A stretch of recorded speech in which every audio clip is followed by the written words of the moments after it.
Obviously this podcast, it demands top level, like we can't be screwing around here. And I'm going to ask you some hard hitting questions, starting with what would you say is your favorite color? That is a hard hitting question. I'll go with green, although I don't have a strong preference.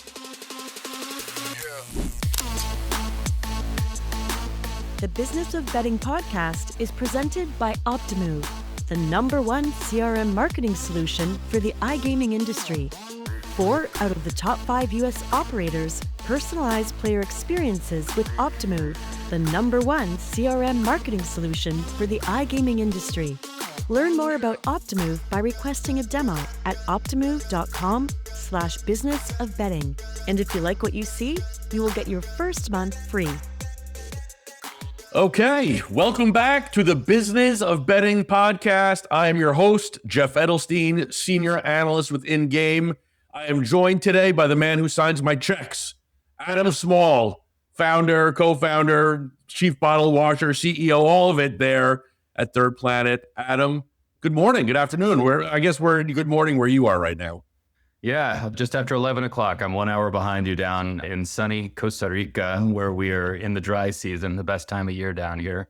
Great to be back on the show. First time on the show with you, Jeff. We've been on plenty of podcasts together before, but first time doing this one together. That's right. We're going to talk about Costa Rica a little bit later. But, as I said, leading off here, you're my boss. But obviously this podcast, it demands top level, like we can't be screwing around here. And so with that in mind, I'm going to ask you some hard hitting questions, starting with something that if you're uncomfortable discussing, just let me know. But what would you say is your favorite color?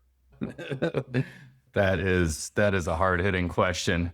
I'll go with green, although I don't have a strong preference. I'm a blue guy myself. I find it impossible to believe that blue is not everyone's favorite color, but we can discuss that later. All right, here. Hey, we're both wearing blue, right? We are. So here's another hard hitting question. How in the world is affiliate marketing and the business model working out these days? It's hard. It's a lot different than it was when I started my last company, which was 2016. And that company was at first the website NJ Online Gambling, but eventually we bought the domain usbets.com and acquired the site Sports Handle. And we had a really, really good run with that company through our time with Better Collective before we left there. And those sites all did really well. I think some of them continue to do well to this day from an affiliate perspective. And the model at that time was basically build a site with as much authority as possible and focus on ranking for high value terms. And I think these days, at least for the US, it's become a lot different. And part of why it's become a lot different is because I believe what a lot of people were expecting, let's say 5 years ago, was that eventually all the affiliates would just be focused on regulated markets. And that would just continue to be the best opportunity as more states regulated, as there was more competition. Instead, what has happened is things have fragmented a lot more than people expected. We got away from new state launches, which was eventually going to happen. There's only so many states. iGaming has really stagnated in the US. Sports betting had some pushback, I think, sort of in the public domain. And what has happened is that the void of kind of less growth happening in the affiliate space for regulated operators has been filled by a whole lot more marketing around sweepstakes, I think around prediction markets, as that starts to be a growing area, and probably back to offshore as well, where a lot of affiliates were before the regulated US came. It's just much less of a clear decision than it seemed like it was going to be that everyone big would focus on regulated. And particularly just with all the licensing fees and other challenges around getting deals in the regulated space. So it's just a very different business now than I think people expected it to be. And of course, you couple that with the fact that most strong affiliate businesses have a significant search component. Not all, but that's generally been the trend. And search is becoming more and more unpredictable and unreliable as a source of traffic, as we're getting more of this like automatically generated search. I don't know how people call them, but just the results that answer your questions rather than direct you to a website. So things are changing a lot, but there's still money to be made and there's still a lot being invested into that space. Do you feel like, you've been in this space for like going on 20 odd years now, I guess, right? I mean, you've seen a lot change. I mean, do you feel you're playing catch up a little bit when it comes to like the new end, or do you feel like you're kind of, someone who's at the top of their game and like is well aware that there's going to be waves coming in that you're going to need to learn how to surf? There are certain fundamentals that I think always remain the same when you want to generate traffic for your site. I mean, high quality content is the one that everyone will say that's obvious. Just if you're creating something that's of genuine value to the people that you're targeting to read it, then you will get readership. People aren't going to ignore something that creates value for them. And if you're creating something crappy that no one wants to read, then good luck with that. In terms of the actual revenue generation side, yeah, I mean, it is harder and different. And that's not something new necessarily. I think it's a constantly changing landscape, how to create businesses that produce, because, as Jeff Bezos, I think, was the one who famously said, your margin is my opportunity. These businesses for years were, 70, 80% margin businesses where, the companies that did well were just raking it in. I mean, PocketFives, my first company, we started up with $50. That was our startup costs. My two partners, Cal and Riley, and I did all the work ourselves for over a year after we launched the site. We didn't pay anyone. The content we got was all free. We got people to blog for us for free. We had zero spending basically at all, other than like some really cheap server. And, by the end of year one, we're generating six figures monthly. That just is not the way you can build an affiliate business anymore. All that money that was out there to be made brought in a lot of investment, and that has made it harder. So there's just an ever changing need to develop new techniques and find new ways to beat out the competition. Yeah, you brought something up that I just want to touch on real quick. And I'm not going to ask you to talk about somebody else's company, but gambling.com, in the affiliate space, they had purchased OddsGem, which is something completely outside of the realm of like affiliate marketing, obviously. It's a tool. Is there like thought on your end, like not to buy something like OddsGem, but is there thought to like expand what the definition of an affiliate marketing site is as a result?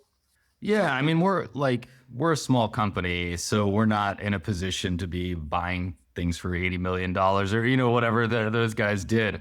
That being said, I think that it's been clear for a while now, and you can look at sort of companies like Better Collective that have been successful in the affiliate space. I mentioned them because I was there, but also because they're public and you can learn more in sort of like the public realm about what they're doing than you can about some of these other companies.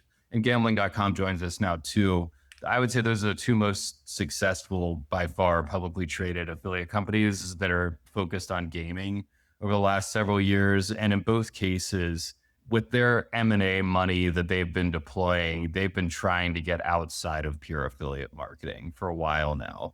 They've been focusing most of their acquisitions on companies that do something that sort of broadens their reach rather than grows it vertically, if that makes sense. It just seems more like horizontal growth than vertical growth, I guess is the best way to put it.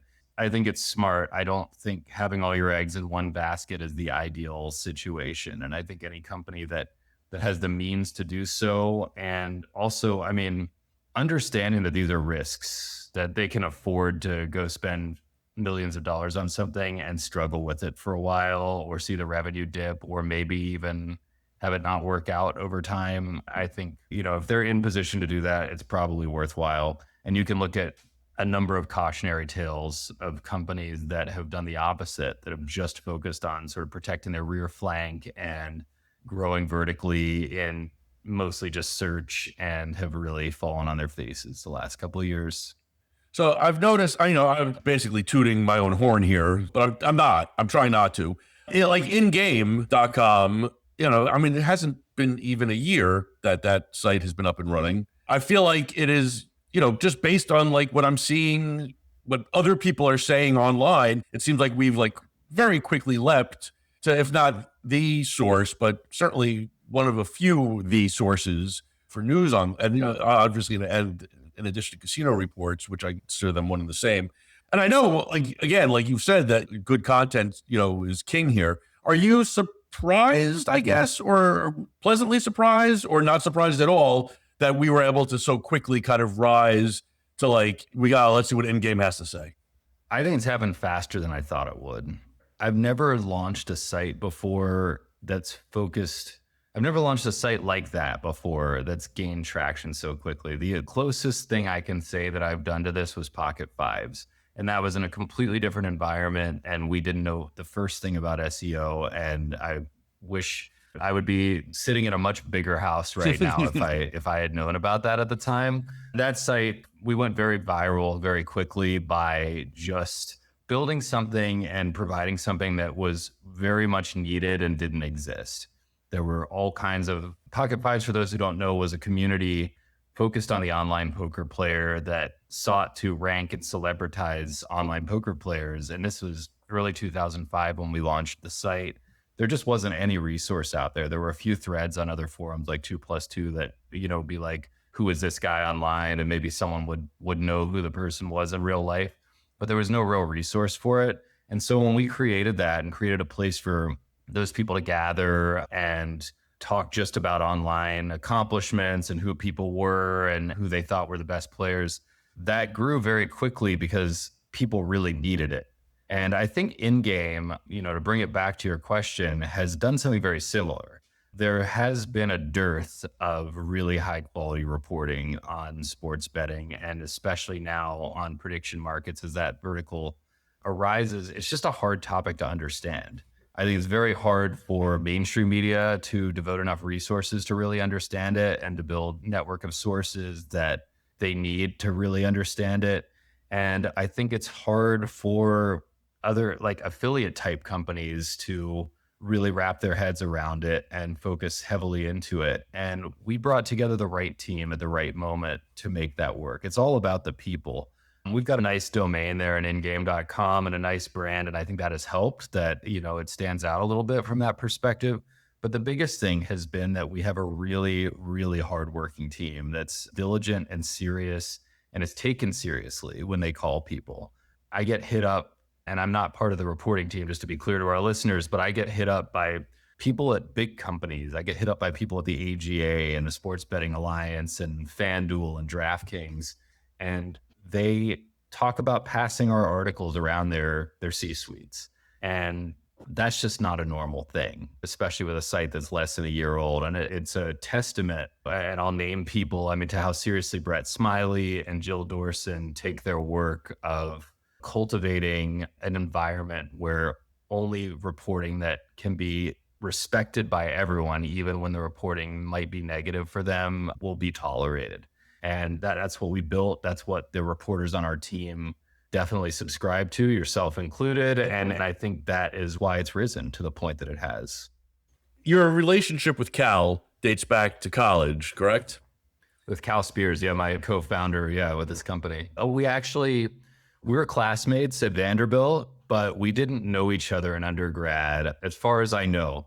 It's funny because we started hanging out the year after college. We were both living in Nashville. I was in grad school living with a couple other people, and Cal was living with a couple of my friends, and I was hanging out at that house where he was living a lot. And we were both into poker and kind of started playing $5 tournaments at the house all the time. But I don't recall knowing Cal in undergrad, and we had so many mutual friends, we must have come across each other, but didn't really know each other. But so you guys started hanging out, you guys start PocketFives together. Like, how did that, one day you decided, let's start a business? Tell me about that. I would say I never had it in my mind to start a business, although it worked out. I think for my personality, it's worked out much better than it would have worked out to kind of pursue more of a traditional job track. Cal was always very entrepreneurial. I think it's just in his blood. He had this trivia night business in Nashville that had dated back to something like our junior year of college. I think he had convinced this pretty big bar in downtown Nashville called the Flying Saucer, which sadly closed. I think it was a COVID casualty, but it was there forever. And he had convinced them to let him start a trivia night on, I believe it was Tuesday nights every week. And the trivia night was huge. The whole place would be full. There'd be, 25, 30 teams competing every week. And once I got to know Cal, I started going there every week and playing the trivia game and drinking a few beers and hanging out. And a bunch of our other friends were there. And we actually met our third co-founder, Riley, at this trivia night. He was just a regular there. He had also gone to Vanderbilt, but was a couple of years older than us. And he was one of the guys on the winning team more often than not, just a guy that knows everything about everything. And so we became friends with him. He started playing in our poker games. And turns out Riley is like a total whiz kid developer and can build anything. And he and Cal were both working full time at the time and happened to work right next to each other in Brentwood, and would start getting together for lunch and talking about ideas for a website around poker. We were all playing all the time regularly. And I was very into it, but I was also in grad school when those talks started. So I wasn't really all the way in the project. And then I dropped out of grad school the summer of 2004, and I was living with Cal by this time. And I just kind of became the de facto third member of the coalition. We were up all night playing poker anyway, and I was kind of trying to get to know more information about all these players. And then I actually won a trip to Aruba, and Cal and Riley both went on that trip as well. Cal won one and Riley tagged along. We met so many of the players, and I kind of became the main kind of networker for our business, where I was the one that got to know all the players, got their AIM screen names and was in touch with them that way, got their phone numbers, was able to call them and consult on the rankings and other stuff we were working on, get some people to blog for us. And it all kind of blossomed from there. What you said there, where you became like the Pied Piper almost of the business, like collecting names and numbers. I was at G2E this past, autumn, my first trip to G2E. And I spent a good portion of it tailing you like a puppy dog. And it was kind of, I don't want to say shocking, because I wasn't shocked by it, but it was notable that like we couldn't go 3 steps without you stopping to shake hands and talk to somebody. You are a well-known man in this business. Do we chalk that up to personality? Yeah, I think so. I mean, I think I'm pretty chill and easy to get along with, and that probably helps. But also, I've gone out of my way to meet people over the years and to put myself in places where I have an opportunity to meet interesting people, and I keep up with people. I send people messages to check in on them, and, friends, not even just people that are, it's not about value from a business perspective. I just do this in general. I have friends that I have no reason from an economic or business perspective to keep up with, and lots of them. And when I think of them, I'll send them a message and say, how you doing? Like, what's going on? Show me a picture of your kids, or, whatever. I think that is my personality a lot, is that I like to not lose touch with people. I'm down here in Costa Rica right now, we were talking about before, and I lived down here. For our viewers that don't know, I lived here from 2007 to 2011. And I drove an hour a couple nights ago to go hang out with my Spanish tutor from when I lived down here. And he's got 3 adult children now who all know me really well, and his wife. And I met his son's future in-laws and had dinner with them, who I'd never met before. And now I'll probably be in touch with them. I mean, this is how I am, I go out of my way to keep relationships up and to build networks. And I really enjoy doing that. It's not really strategic. It's just kind of what I like to do. It's interesting. One thing I have kind of picked up on in my time in the industry, and I've been around it now for like 4 or 5 years, is that, and this is going to come across as like a little like namby-pamby, but like I feel as if most people I meet who are involved in the gambling business are pretty decent people, like nice guys, mostly guys, but nice guys overall, a lot of guys, which at first it struck me as odd, because I think in order to be in this business, like your brain's going to work a little bit differently than the average person. And in that regard, like you're always kind of looking for an edge, but I kind of feel like there's like an honor amongst thieves type thing going on, where we know we're all looking for an edge. Like that's what we do for a living. And so cards are on the table, pun very much intended, I feel like, when you're sitting down with people in the business. Do you find that to be true, or am I missing something? To an extent. I would add a caveat to that, or just an addendum, or however you want to look at it. There are a lot of people that are not like that. And there are a lot of shitheads, man. I don't know how else to put it. We've had a lot of people try to screw us, a few people that have actually screwed us over the years. There is a healthy amount of skepticism to have about people. I think not just in gaming, probably in business in general, but I think there are plenty of people in gaming who would steal from their grandma. And you just got to have a keen sense. I mean, I can tell you within 5 minutes of talking to someone most of the time if I don't want anything to do with them. I don't even have to think about it. That's just an antenna that's been up for years. We had a very difficult time with a person back in, I believe it was 2007, the year I moved down to Costa Rica, a guy that we had done some business with that we thought was our friend, that we'd even considered making like a 4th small owner of PocketFives, who just completely put the screws in us for no good reason at all that I can think of. Just like he felt like he had to put his foot down about something that made no sense. We were not looking to take advantage of him or do anything wrong. And it ended up being a drawn out thing. And he took a bunch of money from us in the end. And, I'm being sort of intentionally vague about it, but it really jaded me because I kind of had it in my head just that the golden rule would always be the rule, at least for big things in business. Like definitely, poker players, you lend them money, like good luck getting it back most of the time, but especially smaller amounts, it seems like a lot of people don't pay back. But I just felt like in business, it just seemed like, I don't know, I just thought you kind of believe people when they say something. And I think that incident definitely made me realize that there are a lot of sharks out there, just people that'll turn on a dime if they feel like you're no longer valuable to them or whatever. So what you said is true. There are a lot of good people out there. And I think like people outside this industry would be shocked at just how normal it is. A lot of the time when you go like, That's probably what I was driving at, right? you go to G2E and there's a whole bunch of like, senior director of whatever, just like, they're corporate people and a lot of entrepreneurs that, would do anything for a friend. And those people are the people I try to associate with. Going back to something we were talking about earlier, Cal with Roto Grinders, sold to Better Collective. You were part of that with US Bets and, Sports Handle. When you left Better Collective, did you know that you were going to start something else like so close to what you did earlier, or did it just one thing lead to another and that's where you landed? I definitely was planning to start another business and I believed it would be in gaming. I did need to take a little bit of time off when I left there and I wasn't entirely sure where it was going, but I definitely wanted to work with Cal again, wanted to work with some of the same people that I'd worked with prior that were no longer employed there anymore. And like InGame, if you'd have asked me about something like that a couple of years ago, I would have had no idea that was where things were headed. But I knew that we had the skills to create more magic, particularly on the news side. I knew that we were really good at that and that we knew the right people to do it well. And so I would say that was kind of the main thing in my mind. I had discussed with Cal a bit about, creating some other business opportunities and pushing ahead with them.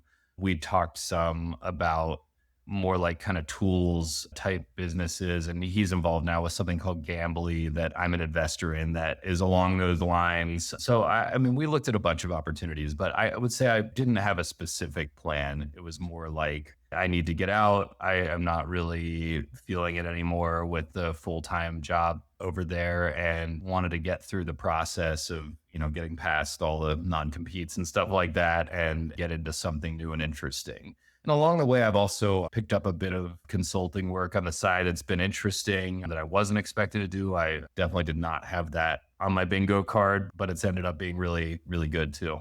What about like lessons learned from like starting a company with $50 in your pocket to then, starting more companies and then selling companies and then working for like a publicly traded company in the space to now going back to, we'll call it your roots of starting something smaller and building from the ground up? The path there what lessons learned from working for like the big conglomerate there with Better Collective?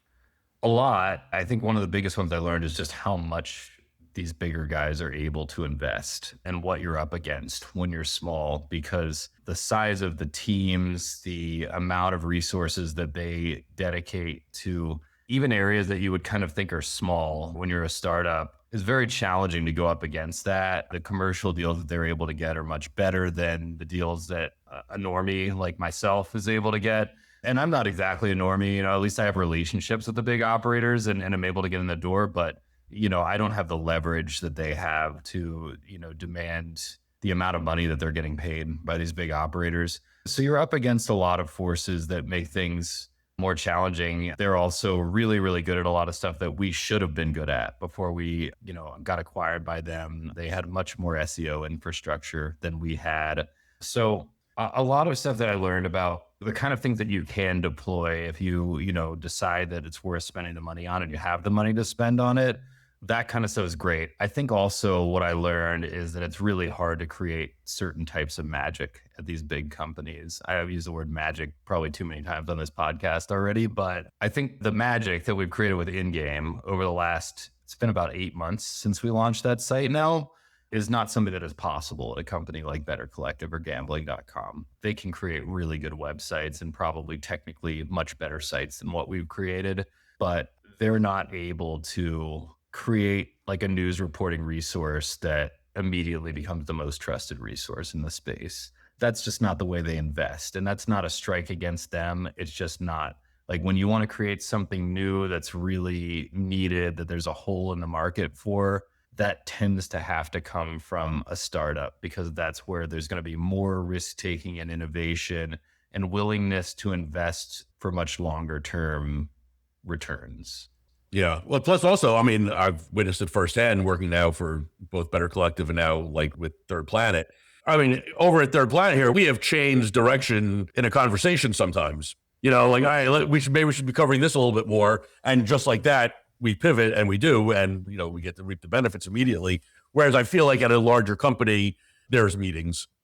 There are. And there's also, I mean, there are legitimate other considerations that I think, you know, it'd be foolish to kind of like to think of them as silly or corporate things. Like, they're really legitimate considerations. Like, if you have a $20 million a year, I'm making up numbers, by the way, this is not a real thing, but if you have a $20 million a year with FanDuel, let's say, where, you know, they're paying you 1.5 or 1.6 million a month guaranteed with upside, and you've got a bunch of special privileges in terms of how your players convert versus how other affiliates players convert, and you're basically like a favored partner of them to the tune of millions of dollars a year.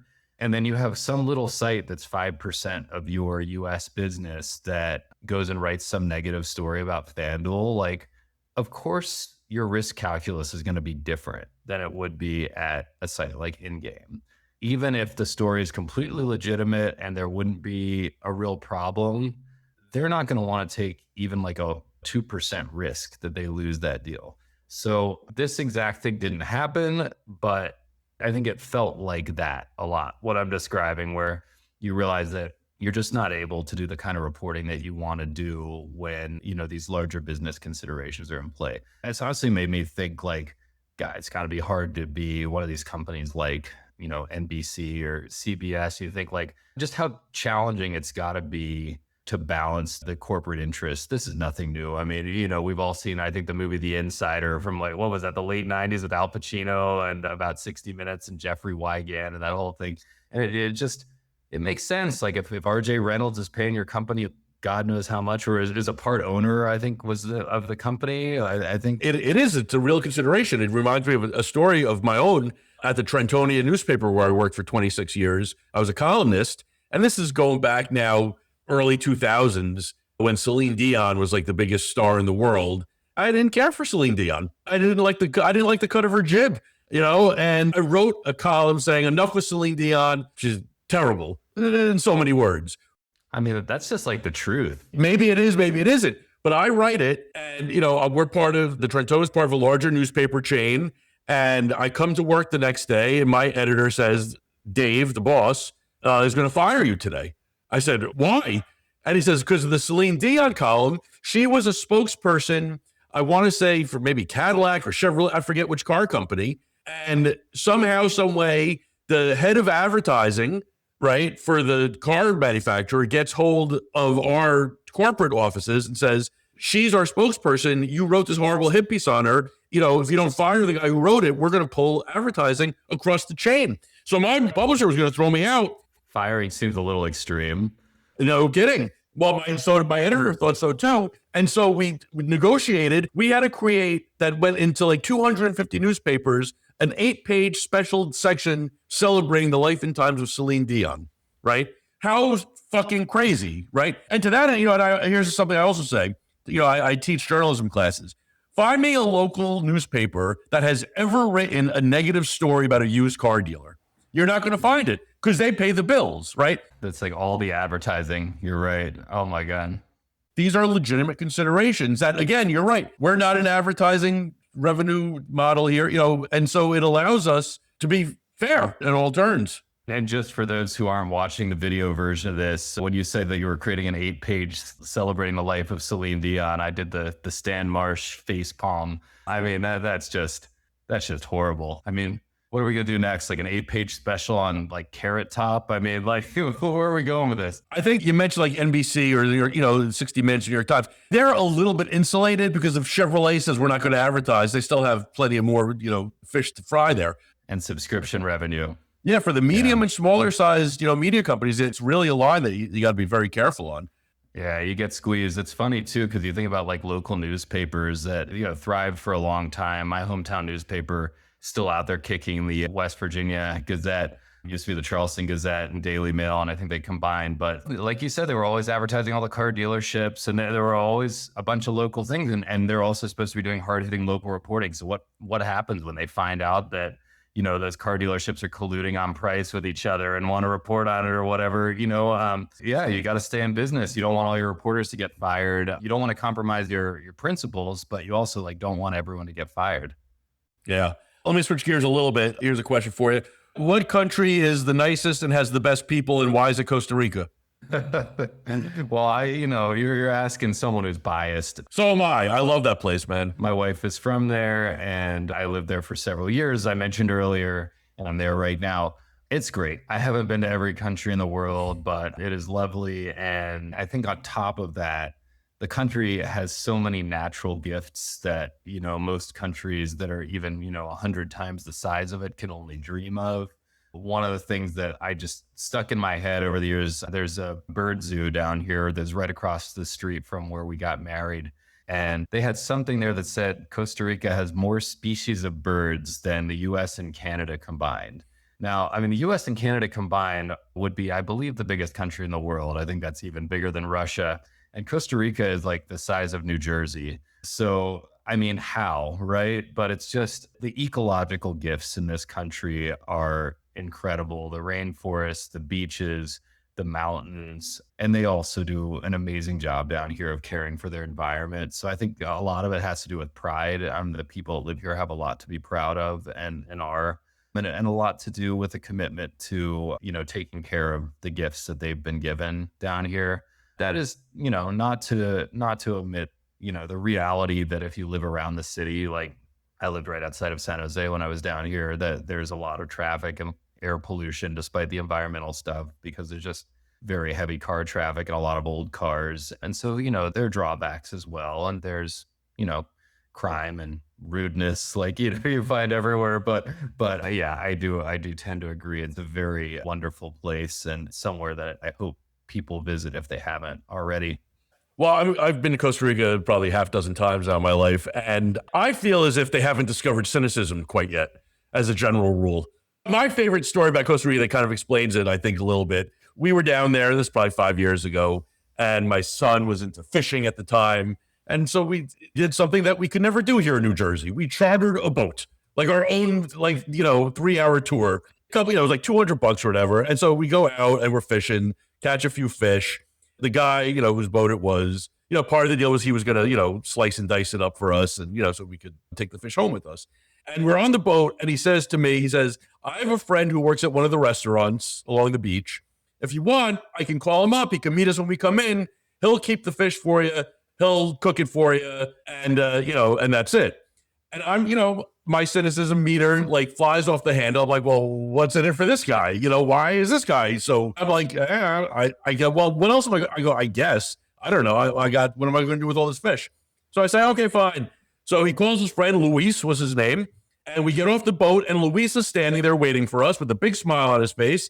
And I give him the bag of fish and he looks and goes, oh my God, you have so much fish here. This will probably feed you for for just you and your wife, probably 5 or 6 meals. If we give the kids some, 3 or 4 meals, I'll keep it in the fridge. Whenever you want, just come to the restaurant. We'll cook it up for you. No charge. If you want to order a beer or something, great. I go, okay, Luis, I'm still where's the catch? And the catch ended up being this. We had to email Luis this past summer to tell him that we weren't coming back this summer. Because when we go back, now we have to go to see Luis. And there's tears when we leave at the end of vacation. There was no catch. This is the way that business gets done down there. Friendly, nothing up your sleeve. Come here, we'll cook it for you. You want to order a beer? Order a beer. If you don't want to order a beer, don't order a beer. We're here for you. And I understand, before you go in, I understand that I'm looking at this through the eyes of a tourist. And obviously tourism is important. They want to keep tourists happy. I've been a tourist other places. Never have I experienced this constant, like, friendly face, not trying to take advantage of you, want to make your time here as pleasant as possible, you know? And I'd say Luis is definitely not motivated by like macroeconomic concerns for, he's not trying to keep tourism alive or whatever. He probably just likes you, like I think you see a lot of that, especially when you get away from the very touristy areas or when you get certainly away from the city. I had an experience, and this was close to 20 years ago now, where I was in a village near La Cruz, which is right on the border of Nicaragua. And my friend, my Spanish tutor, who I went visit the other day, took me and Cal up there actually. And we spent a day on this guy's fishing boat in this village. And I mean, this is a kind of town, there's no gas station. We got up there, we were out of gas. Some guy brought, cans of gas from around his house to put in our car. I got out there and I realized I didn't have any sunscreen, and we're on this boat with no canopy or anything and spend the whole day out there. So Cal was like 10 times whiter than me even. And we both left looking like lobsters. But we, spent the whole day on this guy and his son, and like we just went out fishing with them. I don't even know how it got lined up, and, made buddies with these guys, caught some, they say pargo, snapper down here. We ran into their friend's boat and caught some octopus, like watched them pulling octopus out of the water. Like it was pretty neat. And yeah, you can have these kinds of experiences. If you go to, a lot of people go to Arenal. That's a very popular destination down here. The most touristy volcano in the country. And there's a lot of kind of resorts and tourism infrastructure built around that. One of the first times I went there, again, I think it was 2007, I was asking around, trying to get a real true answer from someone about what's a cool thing that you can do that's not sort of on like the tourism list or whatever, but like is fun, but that you don't know is fun because it's not something that hotels are all trying to sell you at some inflated the gringo price or whatever. And I found out that there are guys that have their like personal boats that just, go sailing, or maybe they sail or fish or whatever for work, that'll take you early in the morning. There's a man-made lake around the volcano, Lake Arenal, and they'll take you as close as you can get to the volcano, which is about, I think it's like 1 to 2 miles away, somewhere in that range. Like that's the closest you can safely get to it, because the volcano has many small eruptions and you don't really want to be on it. And so sure enough, the next day we find ourselves at 6 a.m. on this guy's boat, clear as day. Costa Rica gets quite cloudy, often rainy in the afternoons, and depending on the season, but morning is usually the clearest, best time of day if you can do it. So 6 a.m. here we are out on this guy's little tiny boat, just getting a perfect view and soaking in the morning air. And there are a million experiences like this that you can have in this country if you've got the time and patience and sort of like ask around enough to figure out, who's not just trying to take you. There is a lot of like the kind of tourism gouging and stuff like that, but there's a lot of good stuff too. And like you said, there's a lot of Luises out there, a lot of those kinds of people that just love to make a friend. And if they get a little business out of it, great, but also just love doing right by people. For future Adam Small, do you see it more like Costa Rica or more stateside? So we have a place down here. I'm in our condo. I could definitely see, once our kids are out of school, like us having more flexibility and dividing our time more. For now, my kids are 12, 11, and 8. We are slaves to the school schedule, as I'm sure you know, but I thought it was nice. We weren't able to come down for the holidays last year. My wife loves to do Christmas with her family and New Year's and all that, and we just weren't able to make it. And sometimes it's like prohibitively expensive, like $1,300 a ticket to fly down, and it's all the days that we have available are the most expensive days to go because of the school schedule. And 5 of us, I just kind of like look at it and I'm like, we're going to spend $6,500 just to fly down or whatever. But like, it was a little better this year, and we try to make it down and spend the holidays down here if we can. And then if we get a second trip in the summer, sometimes that'll happen too. Definitely like coming down. We've got a lot of family here, and I'm with you, man. Great country. All right. Let me ask you one more business question, and you probably can't answer this one, but I'm curious. Post BC, you started Lottery Geeks, you started Casino Reports, you bought the props.com domain, you started InGame. Anything else coming? Not at the moment, but probably. I mean, right. There's not like anything right now that's about to come out. InGame was something that I would say we spent at least 8 months on before we launched it. Not like working on the site, but sort of greasing all the wheels that led to it launching eventually. And it's a pretty high budget site for a startup. And it took a bit of time to figure out kind of where that money was going to come from and how much we were going to deploy and how we were going to make it work. But we wanted to do it. And I think that for future sites, the considerations would be similar. They would either be acquisitions or launches with at least reasonable budgets. I'm not looking to do a $50, startup site where I do all the work myself again. That's probably something in my past and not in my future. I loved it. I wouldn't change a thing about what we did with PocketFives, but I was also 23 when we did most of the work on that, 24 when we launched it. And I will never be 23 or 24 again. So, I turned 45 last month and I act like a 45-year-old, like I want to take a nap in the middle of the day. I never get to, but I want to. So, I was talking to my buddy, Chris Grove, who a lot of our listeners know, I'm sure, down in Vegas. And he's like, so are you running through any walls for your company these days? So, no, not really. I want to, we hope to hire people who will sometimes, but I don't have it in me to work 100-hour weeks anymore. And so we got to have capital and we got to have a clear plan for ROI. But I do think, if 5 years from now, if Third Planet is doing, a different set of overall domains than it's doing right now, I would say yes, 90%. All right. Well, Adam, keep signing those paychecks. Thanks for joining us here on the Business of Betting podcast. It's been a pleasure. Always fun. Take it easy, Adam.